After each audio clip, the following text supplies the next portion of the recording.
Good evening, ladies and gentlemen. Thank you for joining us here for Pondcast episode 36. Tonight, we're going to be talking a lot about Diamondback Terrapins. As always, we've got Anthony with us. We also have Kevin Minto joining us on air for the first time. Kevin has been producing most of our YouTube content since the beginning of December and is doing a great job. And also, we have Jack Berlin as our special guest joining us tonight. Jack is heading up an effort in Florida to build a Terrapin center, and we're going to be talking about a lot of that tonight. We're going to be giving you some information where you could go to even donate to his efforts if you feel so led. So, Jack, it's really good to have you with us. We're really excited that you're here. Why don't you actually just start by, telling us a little bit about your background and maybe how you got into turtles? Because I think, it's always fun to hear stories about, how we all got into turtles, because everybody's got a different one, different age, different weird experience sometimes. So let's just start there. Okay. Well, first of all, thanks for having me, guys. And Anthony's been out to see the center, and I really appreciate that video that you guys threw up, and Kevin, thanks for doing all the hard editing of that to make me actually look halfway intelligent. My turtle story is very accidental. I think it was just a lot of things colliding, sort of the perfect storm.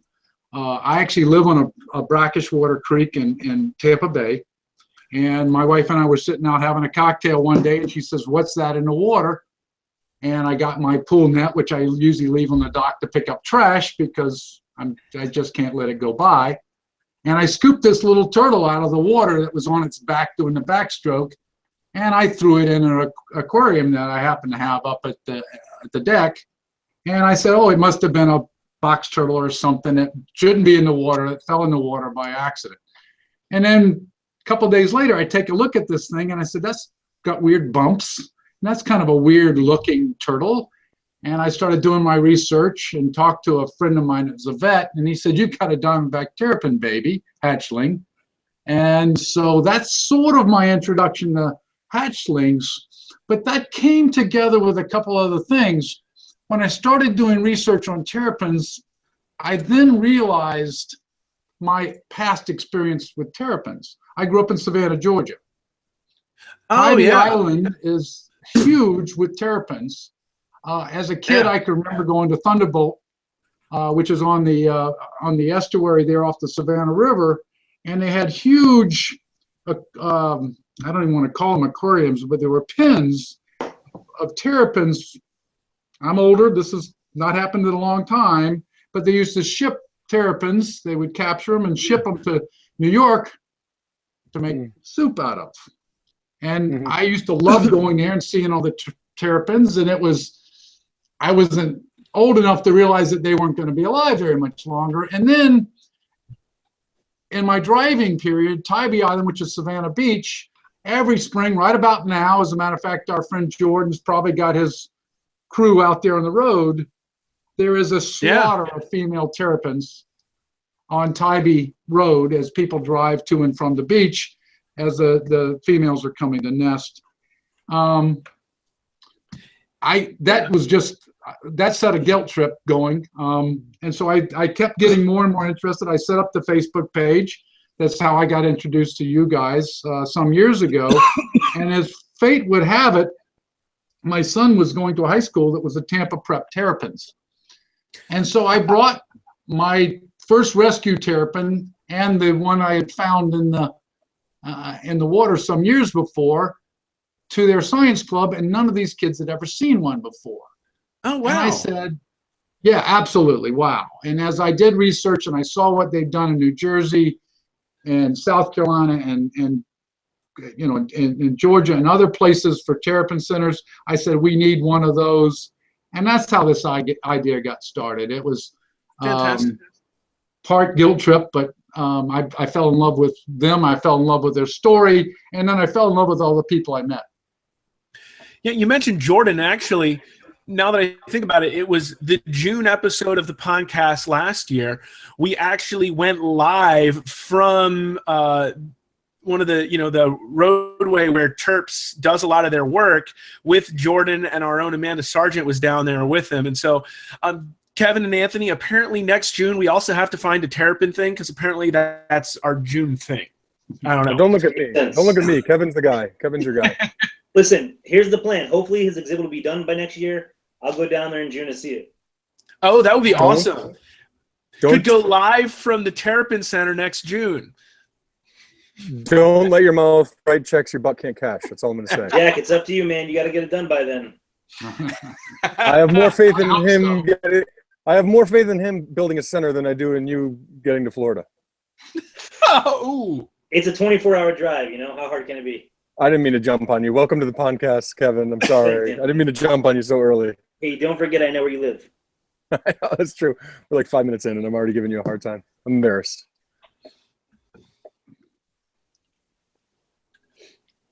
And Steve's drinking water. Sorry, Steve. that's okay. You all right? We're good? I'm great. Yep. All right, good. Wet your whistle? Perfect. Got to keep it fresh. So, a question for the Diamondback Terrapin experts in the room here, even though we're all in different rooms. Florida has the richest diversity in Diamondback Terrapins as far as the amount of subspecies. Is that correct? Correct. Yeah, there's 5 different subspecies there. Right.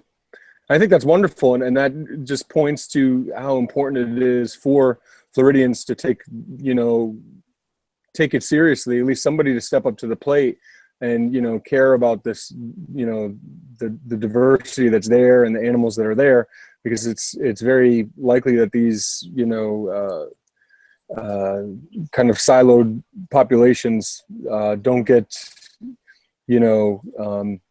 mixed up any more than they already are. And, obviously they're kind of in their own geographic areas. So you don't want to let any one of those populations be compromised in any way. So I think it's even more important. I guess that's more of just a statement than a question. But I'll make some of your viewers angry. We have the most beautiful terrapin subspecies, the ornate, right here in Tampa Bay, and of course on western coast of Florida. But yeah, it is disturbing. We do have good terrapin expertise in Florida. There's good researchers here, and the Florida environmental laws haven't been as kind to terrapins as they have in some other states. So we don't have a turtle excluder device law here. I know they've been fighting for that, but there is a lot of expertise here. And one of the hopes for the center is just to raise awareness, but also to give some of the experts in and around west coast of Florida a place to continue what they're doing and maybe raise more awareness.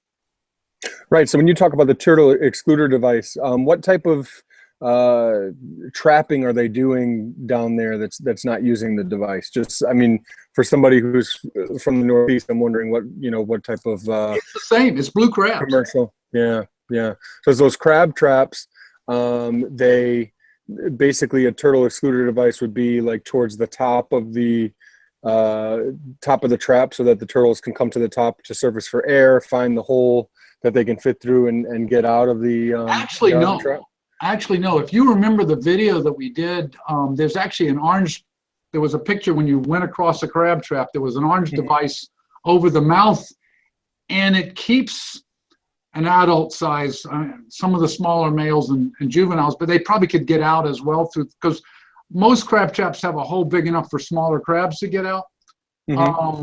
But if an adult sized turtle goes into a crab trap after the same food a crab would want, they will in fact drown because they can't get out. So this actually keeps them from being able to go in at all.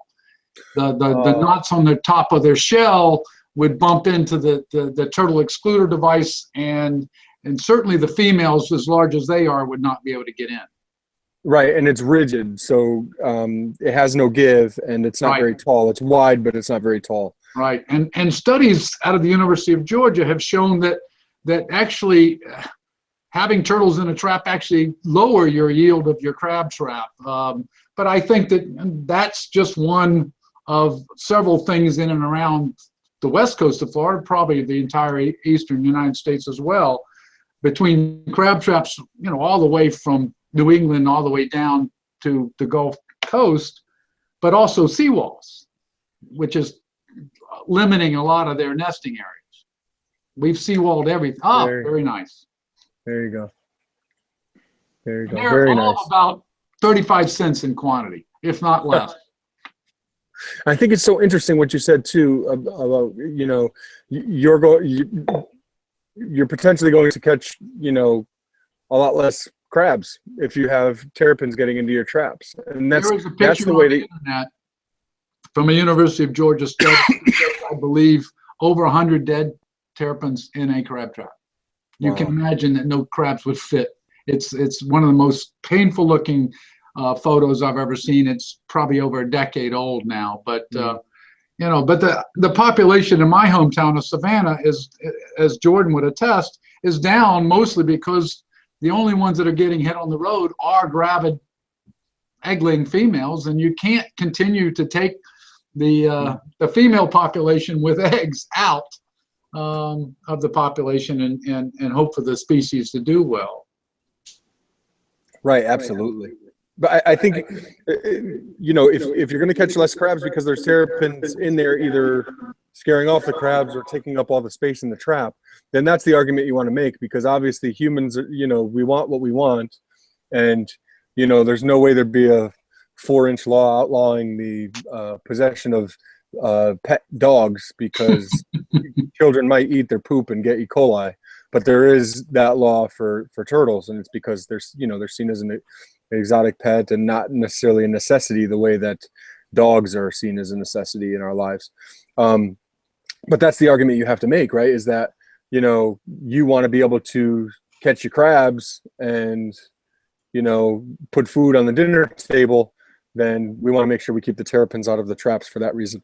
Not because anybody, more people care about blue crabs on dinner plates than they do about terrapins in the bay or you're absolutely right. The argument is the one to make one of appeal for economic benefit, because this is you can imagine that fishermen are very anti-regulation, the government telling them what to do. The best argument to make is this might help your business.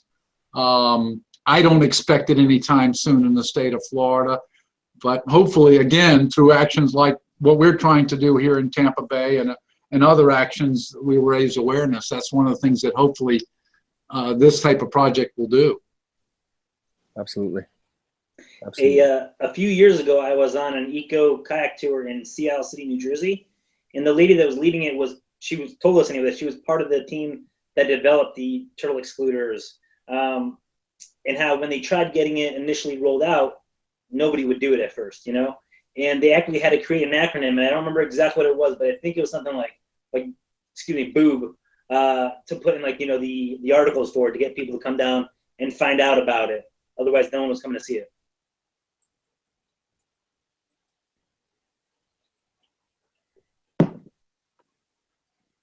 Where did you say that was, Kevin? Sea Isle City, New Jersey. Now, I don't know if that's where it originally took place, but that's where I went on this kayak trip. How much did you pay to go? Oh, $40. $40?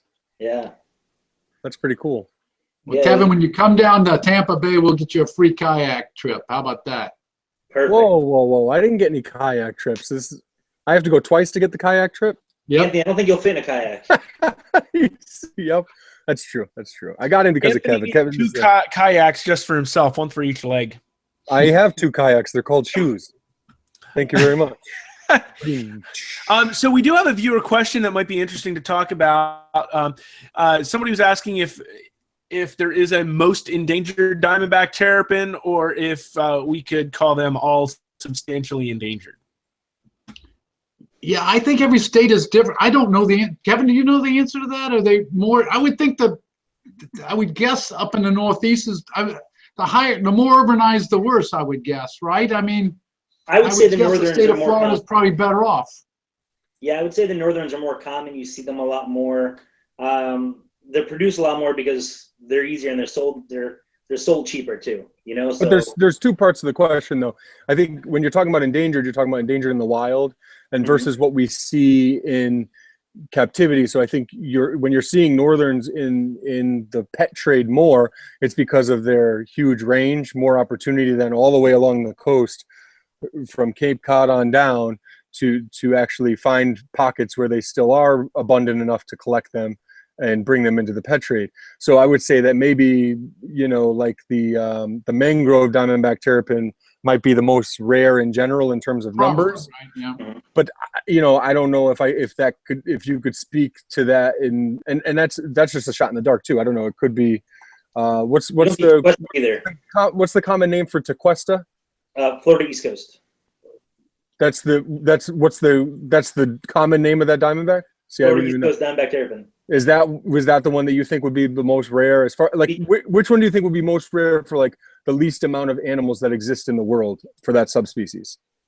Because that I think would kind of answer the question for endangered. But when you ask the question endangered, then it also talks about, well, which one is most endangered as far as like the IUCN is concerned or whatever, and they don't really usually mess with subspecies necessarily. I think it's definitely between tequesta and mangrove.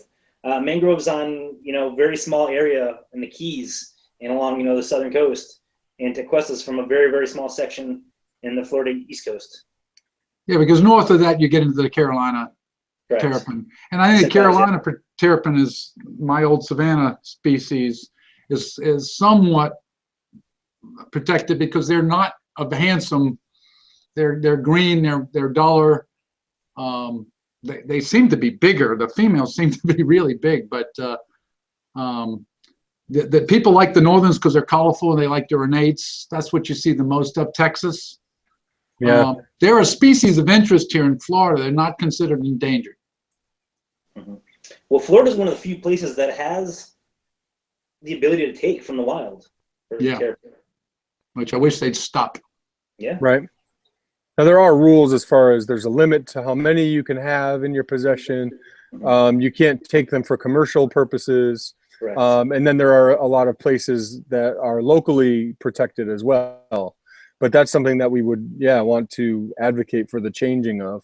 I speak a lot about, and I've spoken on the Pondcast as well, and so I'll try to keep it brief, but about the spotted turtle in my home state of Connecticut and how I kept them for years. They were the first species that I ever bred in captivity, and I had a lot of joy from keeping them, but I gladly have traded in that selfish want to keep them myself for now protection in my home state where they shouldn't be kept by law. And I'm happy if maybe a few people get in trouble for doing something they shouldn't do, and that means that I can't keep them at all, then I'm happy to make that trade. Definitely agree. Yeah. Kevin will drink to that. Exactly. So yeah, I think probably the mangrove and the, what is that? The East Coast? Florida East Coast. Florida East Coast. That sounds like a NCAA Sweet 16 Cinderella team. Yeah, I mean, hey, that's doesn't it? Florida Gulf Coast. You said Florida East Coast. Florida Gulf Coast is the basketball team. You wouldn't know that though. You're not a sports guy. No, the Florida Gulf Coast would be the Mississippis. What do they call them? I know you're a basketball guy, Jack. What do they call them? Like dunks? What do they call them? Like Dunk City or something like that? Oh, I forget. You're talking about Gulf Coast. Yeah, I don't know. They're just down south of us here. Yeah.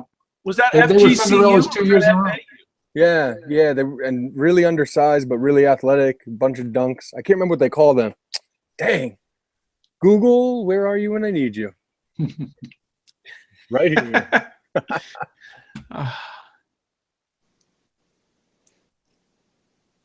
So, Jack, I have a question about your program that you're working on. Now, you've been doing it for 7 years now. In that time, what hardships have you faced? I'm sorry? You're shaming me. No, not at all. Not at all. I mean, it can't be easy to get this off the ground and rolling, especially because what percentage of the population in Tampa or Florida in general truly care about this? The fact that you're doing it yourself, getting the ball rolling. But what hardships have you faced kind of getting that out there, getting them to even listen to you that you want to build this project? I would use my old slogan that no good deed goes unpunished. I would never. What bothers me the most. I've been surprised by the amount of just feet dragging, bureaucracy, scared to do anything new. This was supposed to be a beginning, not a culmination. It was going to be my hope. I have worked in and around our parks for 14 years as an advisor on the boards of both our Friends of the Park and the recreational parks as well. And I know the directors very well. It's not an expensive project. Of course, these guys are under immense budget pressure all the time. But it's surprising because I was hoping this would be the first of other environmental, low maintenance environmental projects that we could do at other parks. So we have lots of native turtle species in and around Hillsborough County. We've got 60,000 acres of protected land here. You know, passive exhibits such as this can be educational. They're not expensive. They can serve a much greater purpose than the few dollars it's going to cost them a year to have them. And you saw the Nature Center, Anthony. We're already spending much more time than that inside on those aquariums and those types of things. So I was shocked that I thought this was going to take me a year or two at most. And I think what got me started on it was just when I started reading and I saw what they'd done in other places. They'd done in Maryland and New Jersey and other, you know, I forget the names of the various Terrapin centers, but when I saw what they've done and that kids that go to the Terrapins don't know what it looks like, the long answer to your question is not very many people care about Terrapins because I don't think anybody knows that they even exist in and around. Even if you're out in your boat, you've got to be very alert to see their little heads in the water. Right. So most people don't know that they probably even exist in and around here. So interesting. And the one thing you touched on too, you talk about all the effort that goes into those indoor aquariums and vivarium and all that type of stuff.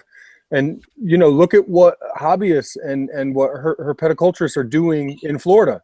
The reason you want to be in Florida is because the weather is perfect for keeping animals. And here's a native species that would do tremendously with natural sunlight, more space, nighttime cool downs, seasonal fluctuations in temperature and weather, rain, everything that an animal needs to kind of regulate and to have breeding and just healthy living, like you know, initiated for them.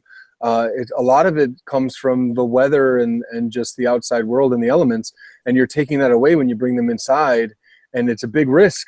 So, and you know, if you're willing to keep them inside, why wouldn't you be willing to keep them outside? And if when I was actually there to see what Jack was doing, I mean, the plan is sound, the drawings are very well presented and clean, and everything makes a lot of sense to me.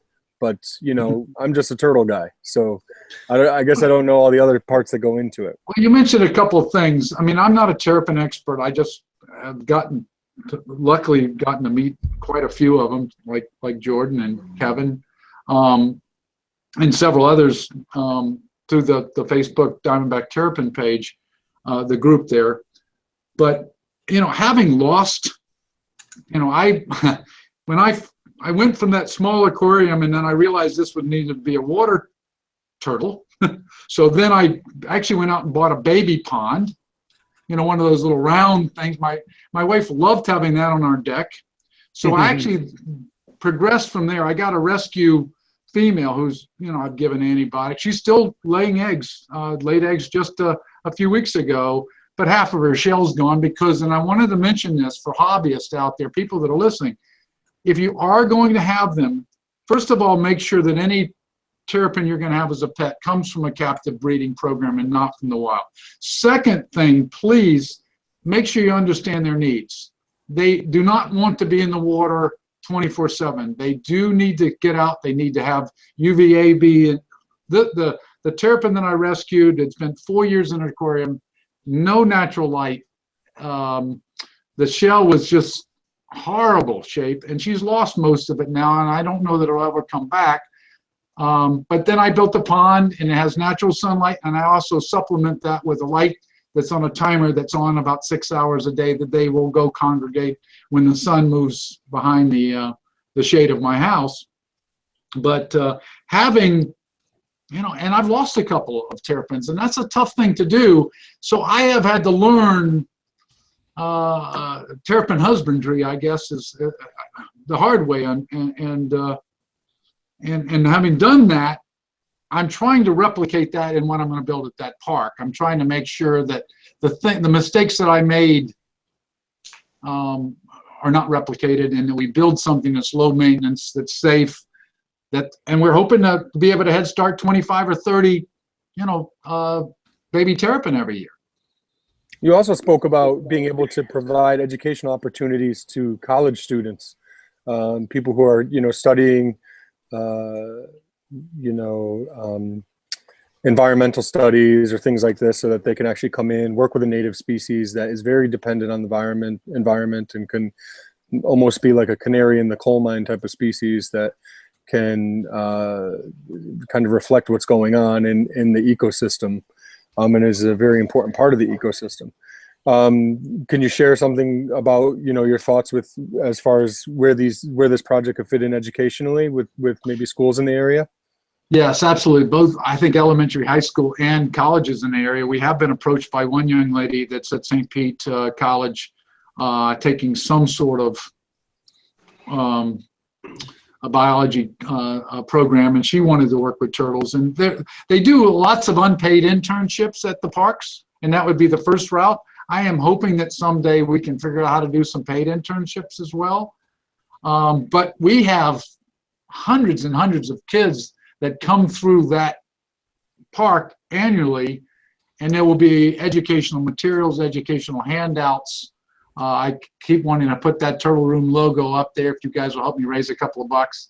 But that's the hope would be, and I'm trying to get the Terrapin community, the Diamondback Terrapin Working Group, very good science, not as good on outreach. Yeah. Jordan, if you're listening, I've told you this in private. We can't just be scientists and write.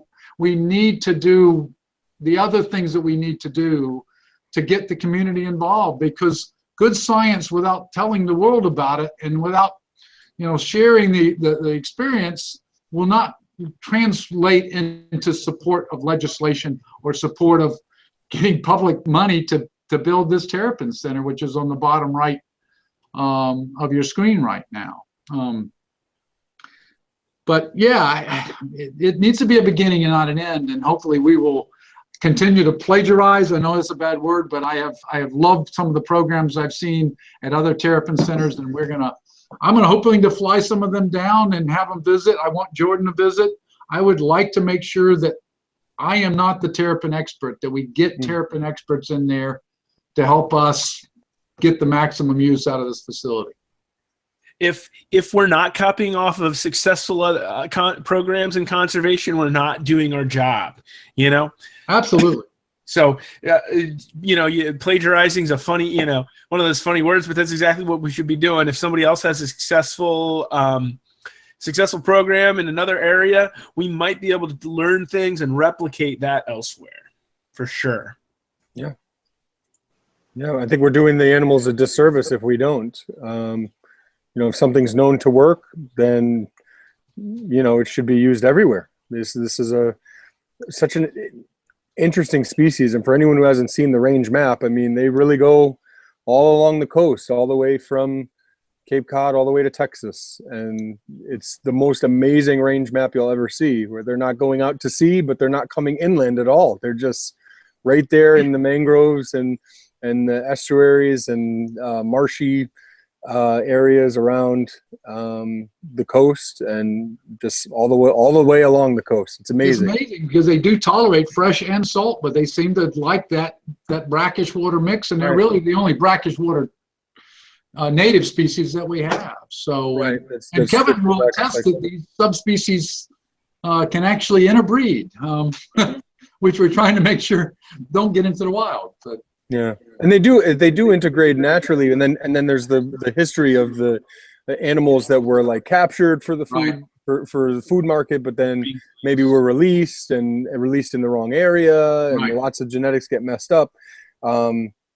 Yeah, but I mean, the other thing that really hurts the diamondback terrapin is, you know, if we talk about where the range map is, but then also talk about where huge human populations are, tons of development and things like that, when they're going to talk about the coast. Everybody wants to live on the coast. Everybody flocks to the coast in the summer during nesting season. That means tons of cars. If anyone's ever tried to go to Dairy Queen when they were on vacation, or some other ice cream place, I don't know if that's national chain enough, but some other ice cream place or something like that while they're on vacation for a week staying at a beach house, you know how tough it can be to get through the gridlock.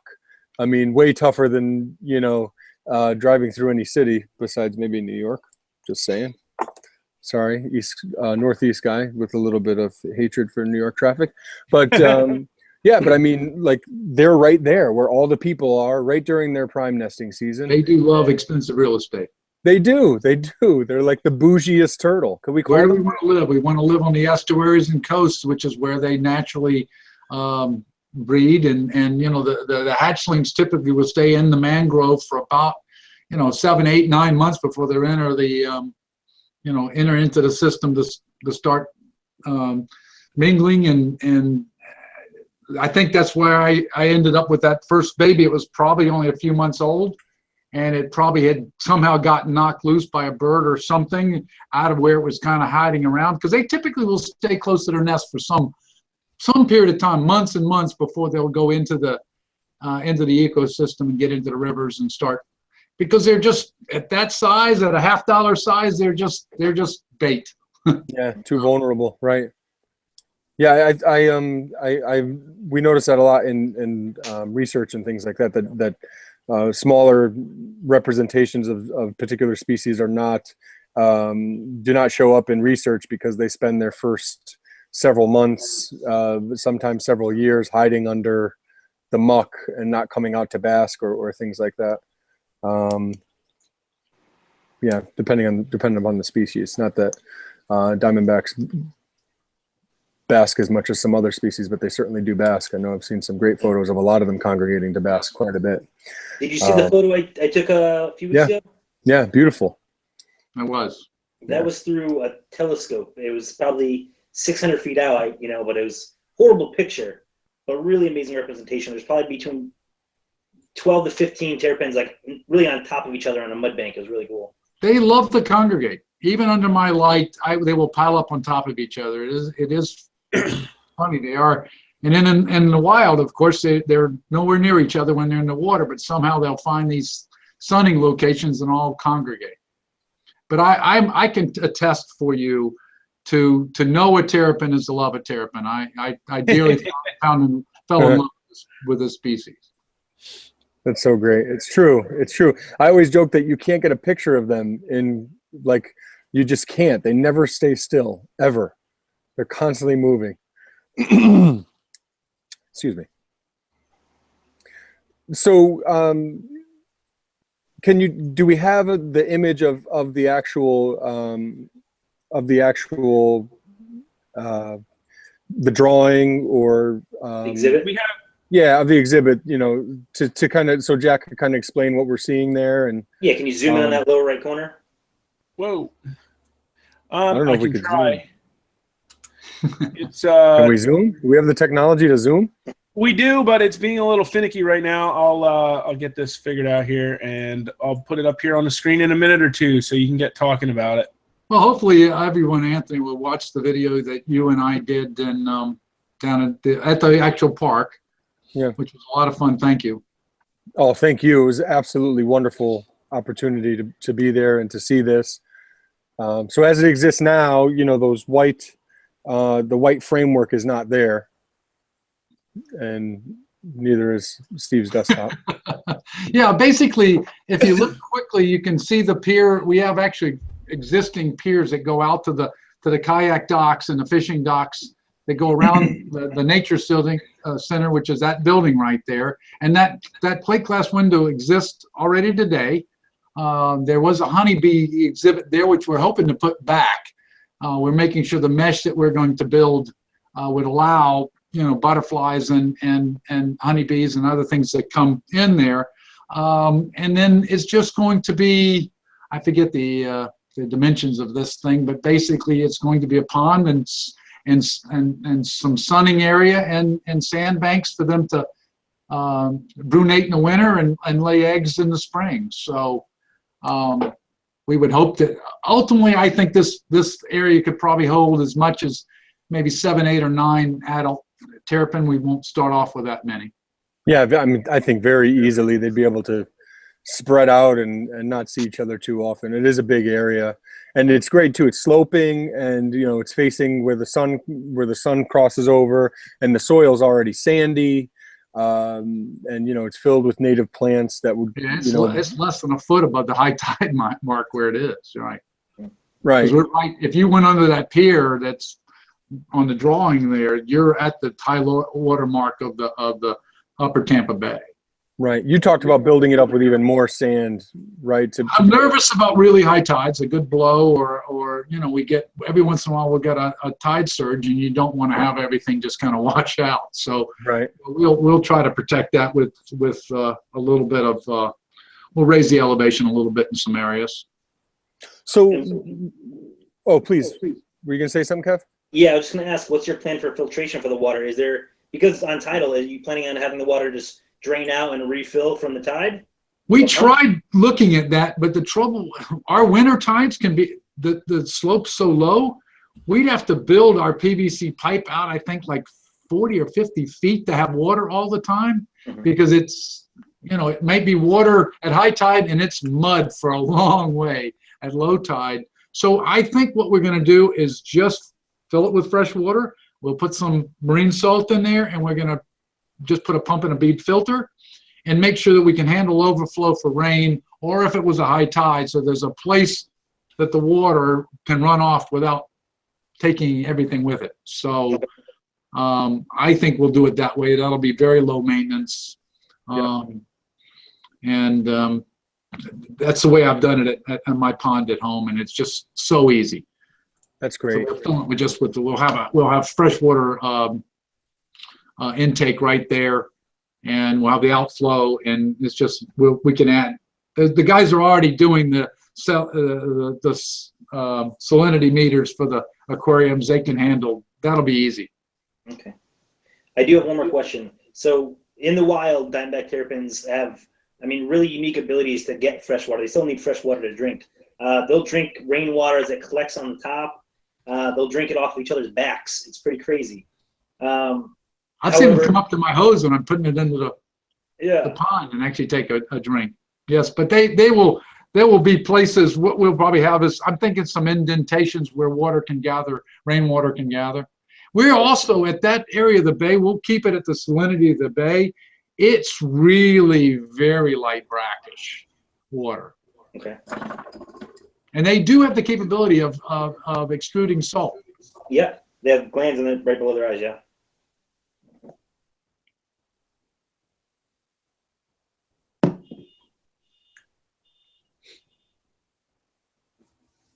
Next to that beautiful picture of my drawing of the was a T-shirt.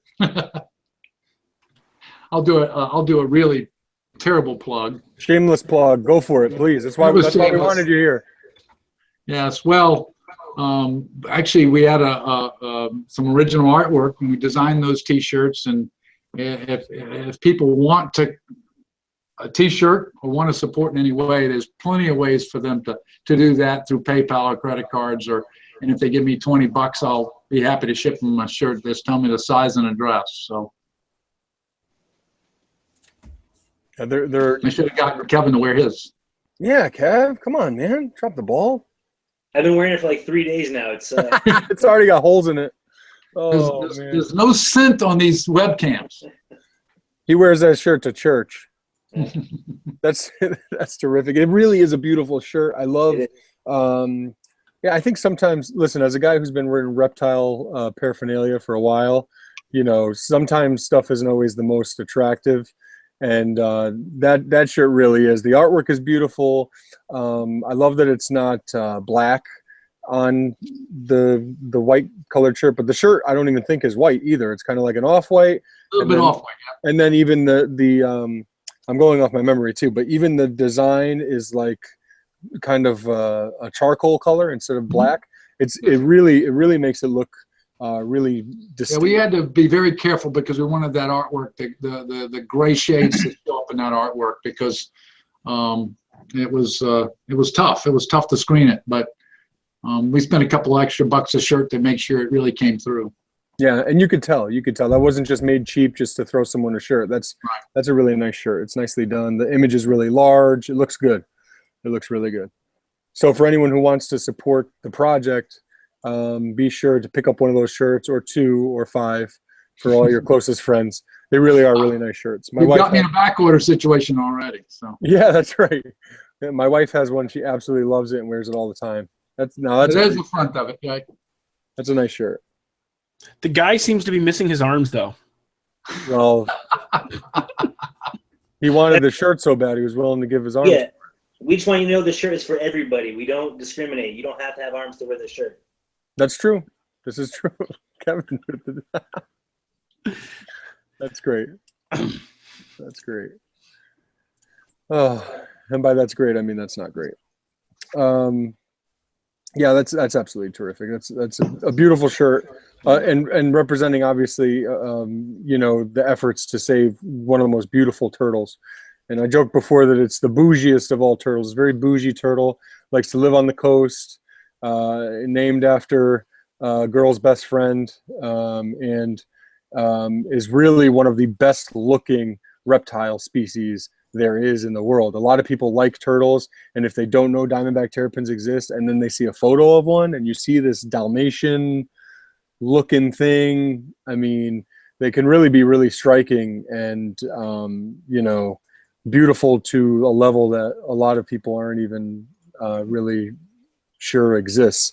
And then you see it and you kind of remember the first time you see one, or for a lot of turtle hobbyists, you remember the first time you keep one because their personalities are so amazing. And, you know, there's, like I said before, they're so active, tough to slow them down and get a photo. They really are just great turtles. And there's a reason why Jack loves them, and there's a reason why Kevin loves them, and that we all love them. So definitely a great turtle species. Well, I hope that we will have this thing built as I get into a couple of the subspecies here. You got to find an ornate, though. I do hope that this thing can get built in the next, I'd like to have it done by this end of this year. That's my, if I can break ground, it won't take long. We're waiting right now for Tallahassee to give us the permit to have more than 2 in captivity. As a government agency, which the park is, we don't have to get a permit, actually. We just have to write them a letter, tell them our intent, and then we have to wait God knows how long, and then there you go. That's a female looking at that head. Yeah, that's a gorgeous female right there. That is a pretty girl. And like big heads. But hopefully we can break ground and get it done, and a lot of the folks listening will come visit us. Now, Jack, I have a question. So Florida laws are 2 per person. Okay, now in a household, if you have 3 people, you can have terrapins there. So in your organization right now, is that based on the organization being 1 person? You've thrown me a curveball. I don't know. Yeah, I have violated the law. Every time I have hatchlings, I guess I'm in violation of law. It's silly because this is a conservation effort. I think it's going to be harder for us to have a Head Start program than anything else. I think that most state agencies would prefer that you destroy the eggs or destroy the hatchlings, which makes absolutely. And I know that this won't impact in a big way the numbers of terrapins in Tampa Bay. That's not the point. The point is educating kids, having them see them from egg to hatching to release to adult and that becoming part of their understanding of the environment that they live in, and them having appreciation for a native species. Mm-hmm. It's been, as I said, I've been working on this over 7 years, and I'm hoping it doesn't take another 7 to finish this thing. I wanted this to be the first of many projects. I don't know if I'll live that long. Have you ever considered? Sorry, have you ever considered doing a kind of like an in-house adoption program where kids can come in and like their parents could adopt one of the turtles for say, so it's like adopt a highway. They adopt the turtle so they see it grow, but it's growing at your exhibit. I think that's as long as people understand we aren't literally letting them take the turtle. I know in Maryland, or I believe is the way they do that, they have an adopt a turtle program.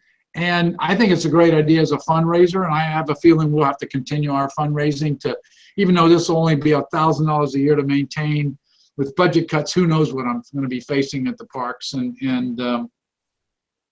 But I think it's a great idea. We will plagiarize every good idea we can possibly have. I want to have 20 or 25, 6-month-old hatchlings, each one being released by a school kid, and let them watch them swim away and be a part of that. And that would have to be a part of your permit, correct? Yes, we have to be permitted, I guess. It's not a permit again. It just has to be a letter of understanding, state to county. Got it. Sorry, right. The letter of understanding. So do you think that's the piece that maybe is holding things up for the time being?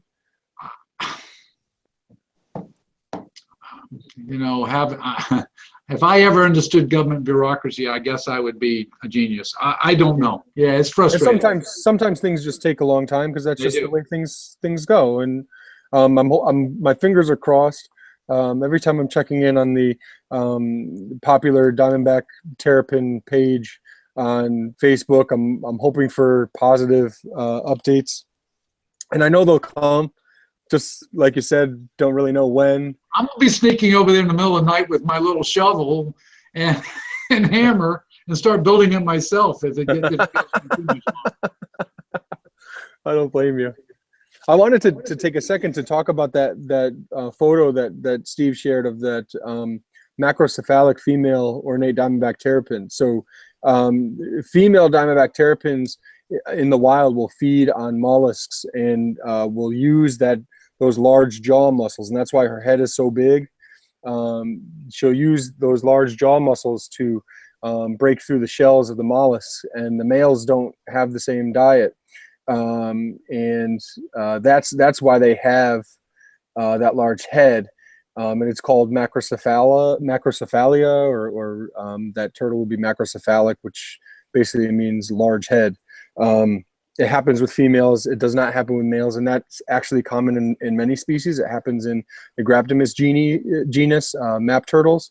It also happens with some Asian turtles, like the Reeves turtle is a famous member of that group of turtles, where the females will get that very large head from their diet. And it's arguable. Many people argue that this just happens in the wild, and that it's hard to replicate this in captivity with the diet that's offered. Kevin, do you know of any captive raised females that will have a head like that? I've never seen them, and that's one of the things is when people start showing their animals, you can tell right off the bat if they're wild caught, if they get them as adults, because you see that large head. I have a few that have that large head, and it's part of our conservation programs that we're working on. But yeah, in captivity, majority of people are feeding them pelleted diets, these things that are pretty soft. They don't need to kind of crunch down on. And I mean, their head being this large, it's a muscle. You work your muscle out, it gets larger. They're biting on these shells from mollusks and crabs and whatnot, and they need this powerful muscle to crush through it so they grow larger naturally. Yeah, one of the things that we were told by Jordan, and we're going to adopt, the one thing we're not going to do is not going to be a liner-based pond. It'll be a concrete that is not going to tear their feet up. I understand we have to be careful about that, but we're also going to line the bottom with oyster shell. So they are able to get in there and work those mandibles that they have. And having been nipped by both males and females, the girls can they leave a pinch.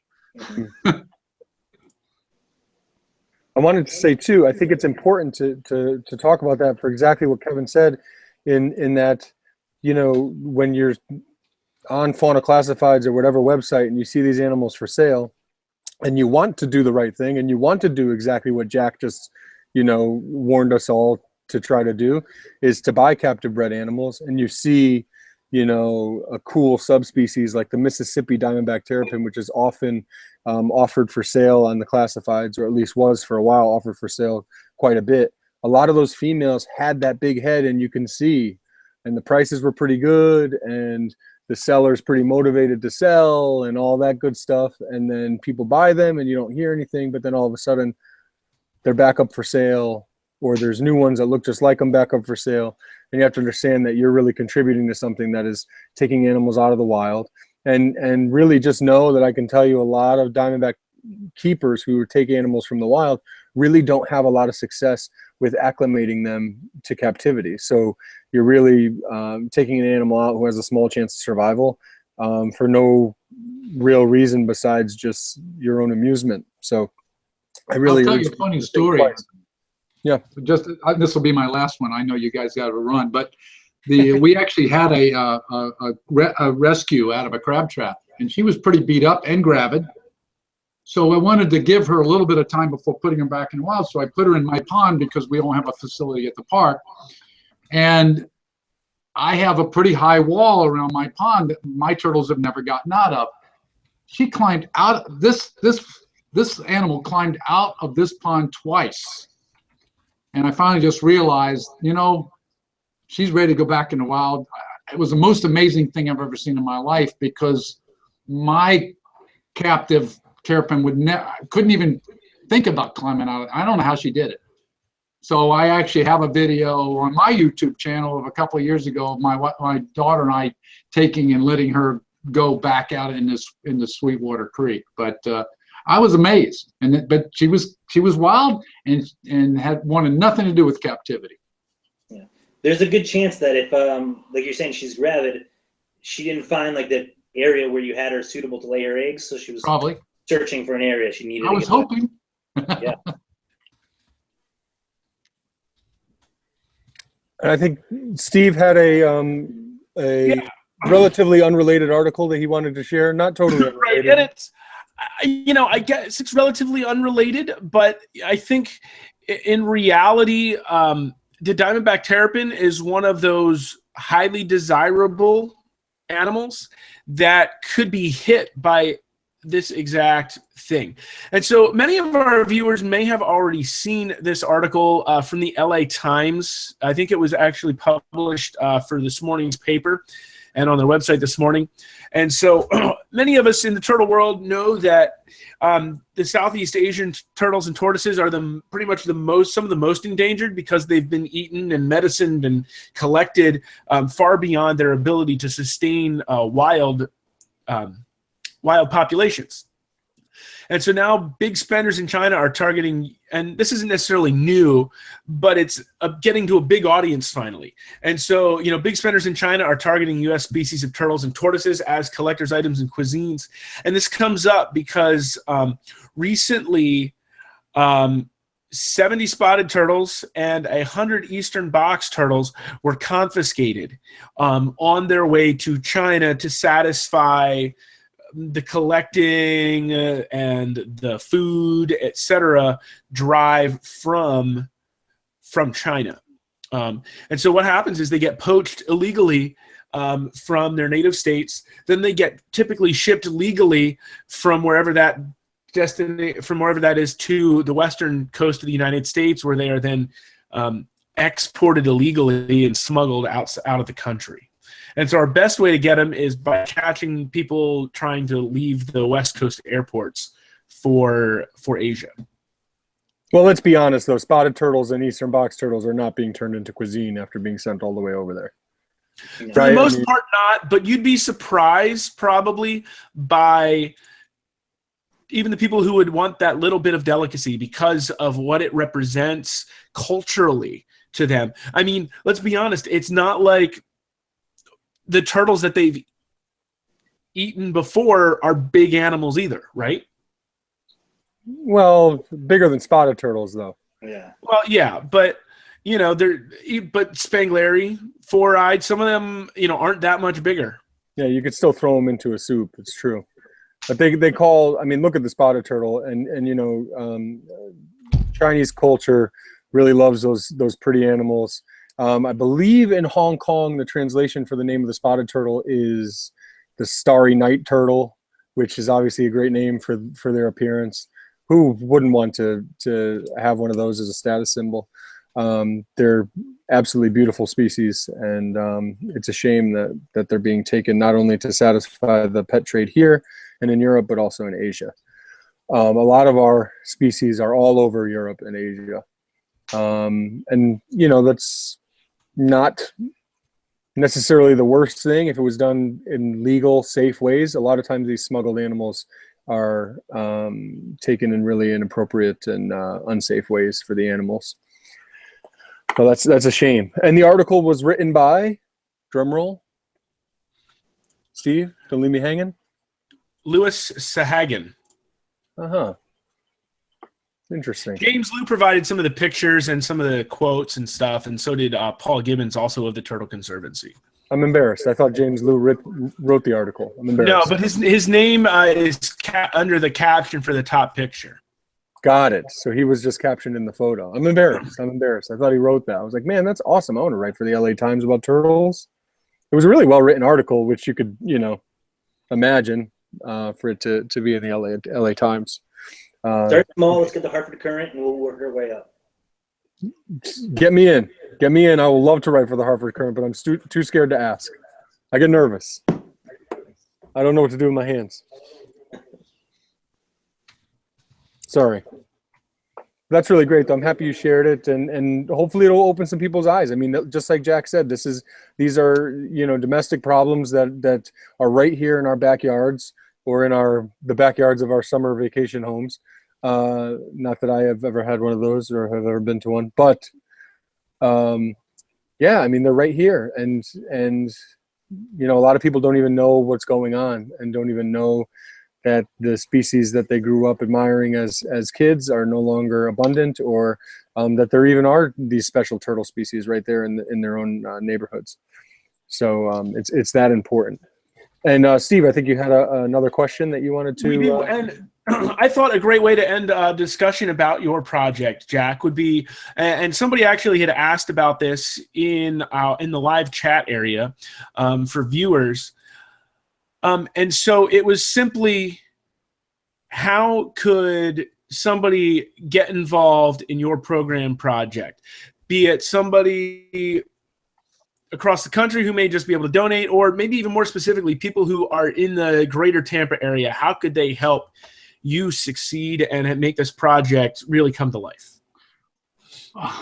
Well, there's lots of ways to support. Money is what we need right now. Of course, if it gets to a situation where we're having to push for legislation, you know, some people can't afford to donate something, but what they could afford to do if we build this thing is they can come out, they can visit, we'll probably have a mailing list, they can participate, because if we start things like, let's try to get turtle excluders on the Gulf Coast of Florida, we might have a petition drive, or we might have to petition even our local representatives for something. And environmentalism can be, as I taught my kids, just make sure that anytime you go somewhere, you come back with one more thing than you left with. That's the first start. The first start is to do no harm, right? And the next thing is to educate yourself. I mean, they're listening to this podcast, which is great. That means they're interested, and hopefully they'll come visit. If people can afford to donate for a tax-deductible donation, or they want a T-shirt, that's great as well. Tell your friends. I'm hoping this thing will be there in 2018 so that people can go to Upper Tampa Bay Park. If they are in the area of Tampa Bay, we're just on the top of the bay, almost at Racetrack Road, where the Hillsborough and Pinellas County borders almost run into each other. And that's where Upper Tampa Bay Park is. If people look at Hillsborough County parks, they will be able to search for that park name and see it. It's almost a 600-acre conservation park with kayaking and just hiking and picnicking. It's one of our passive parks. And I've been there, and it's absolutely gorgeous. So for anyone who's in the area and is just looking for a beautiful place to stop in and see maybe any progress or just see a beautiful spot, it really is wonderful. We have a video on our YouTube page that details my trip there that I took in early March, and it was absolutely wonderful, even though the winds would make you think that I had flown into Seattle. Chicago. Sorry, Seattle's rain. Chicago. You know, it was really wonderful and a pleasure being there. And you know, I can't thank Mr. Berlin enough for bringing me out there. And I know I feel obligated to help in some way, just the same way that he felt obligated to help the more that he researched that little turtle that he found years back. And I think the world needs more people like Jack Berlin. And I'm happy to live in a world where he's here and to be able to call him a friend and a colleague and a partner and whatever else. And I hope that some other people will be happy to do the same and step up to the plate and do what they can to help this project come to fruition, because it really is important. And, you know, if there were more people like Jack in the world, then, you know, turtles would be in a lot better situation and the world would be in a much better place. So thank you for everything you're doing. Well, you're too kind. We certainly need more turtles that look just like this one. I don't know. It's kind of scary, man. I love that turtle. The bigger the head, the better there. That's right. I was thinking we could do a take on that old song, I Like Big Heads, and I cannot, you know.